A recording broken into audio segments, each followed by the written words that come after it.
Bir də mənim həyatda ən zəhləm gedən şey bilirsiniz nədir? Hamımızın başına gəlib.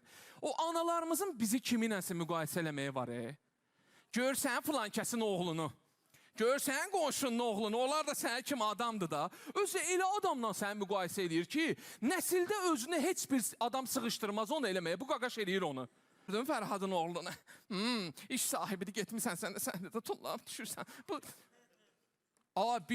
Bir dəfə məni elə adamla müqayisə elədi. Allaha and olsun. Qaqaş 1000 manata görə atasını lambarda qoyub.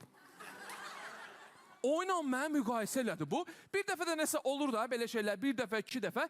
Bir dəfə yenə qayıtdı ki, bəs görürsən filan kəsin oğlu. Deyirəm, mama saxla. Mama, Aygün Kazımovun qızı mənimlə eyni yaşdadır. Dedim, nə olsun ki? Dedim, necə nə olsun? Görsən cəmaatın anasını. Atam da o tərəfdə şirin çay qarışdırdı. Belə qayıtdı, haradaydı o bizdəki o bəxt?